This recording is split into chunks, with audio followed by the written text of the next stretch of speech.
Welcome back to my latest pool breakout review. Tim here to break it all down for you.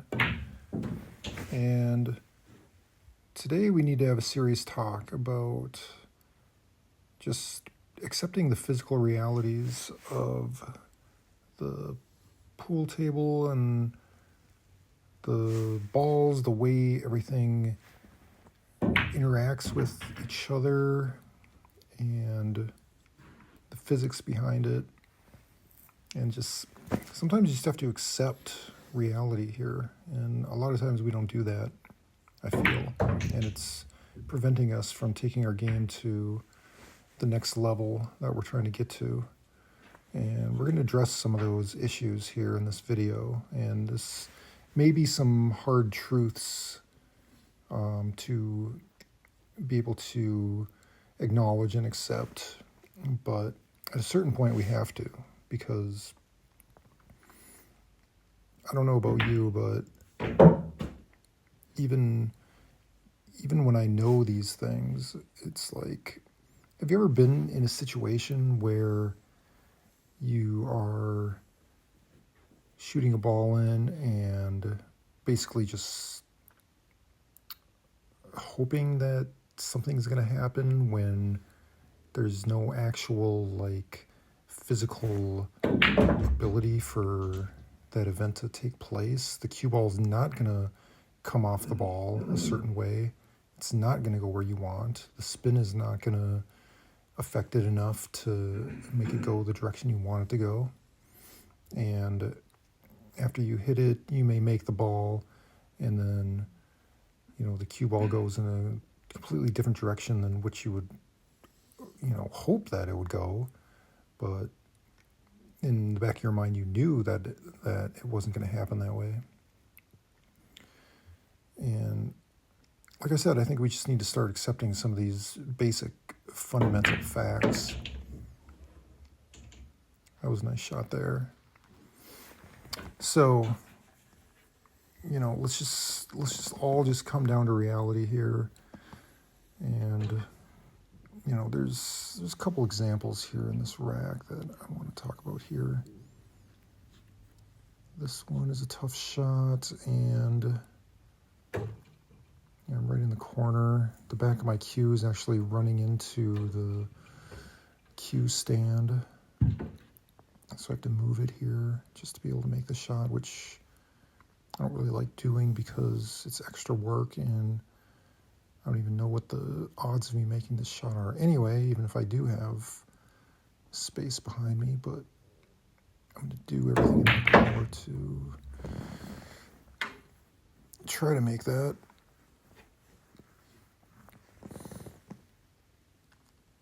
So here, I'm going to hit this orange striped one into the side and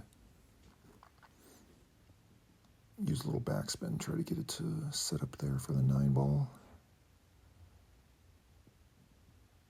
Because that'll at least untie those 2 balls from being kind of in the way of each other.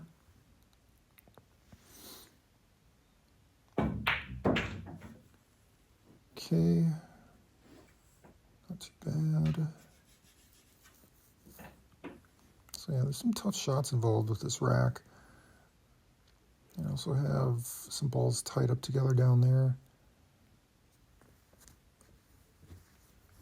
Luckily, one of my shots was able to put a ball right in front of the side pocket, so at least I have that going for me.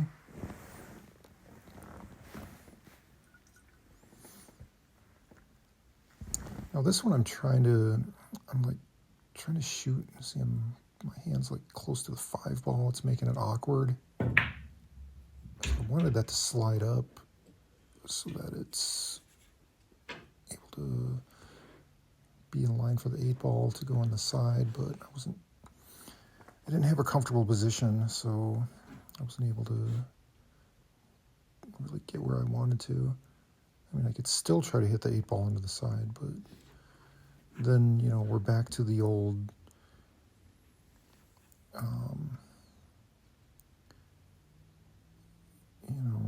where is the cue ball going to end up?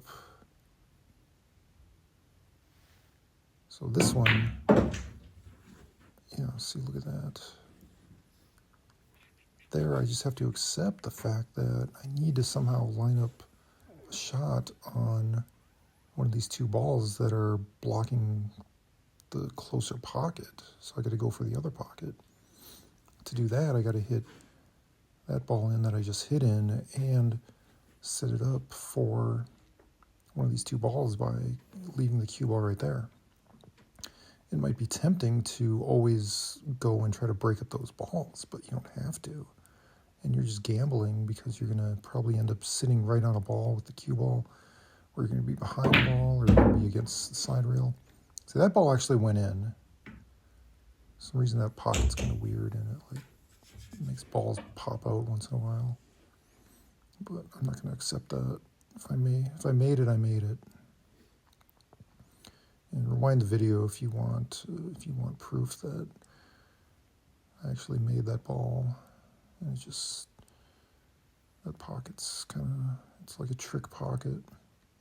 Now, if I was playing against someone and that happened, then it wouldn't count. But since it's me that made the ball, I'm counting it.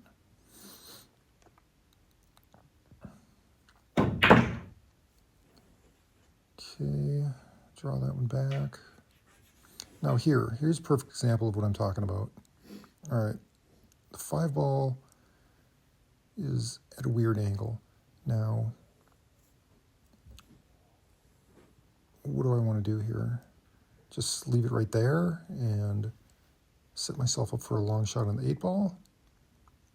Try to roll it forward slightly and get perfect on this other ball, this striped one. Well, the reality of the situation is that it's not easy. Both options are not great, but I can use the slide glide technique by doing that. By hitting it soft with a little bit of draw, you can actually kill the cue ball, get it so that it's not sliding past your point of destination where you're trying to get it to sit.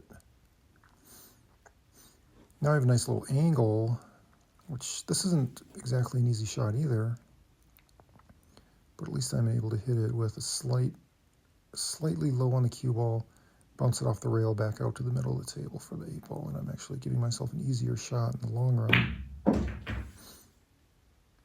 So there, it wasn't an easy shot,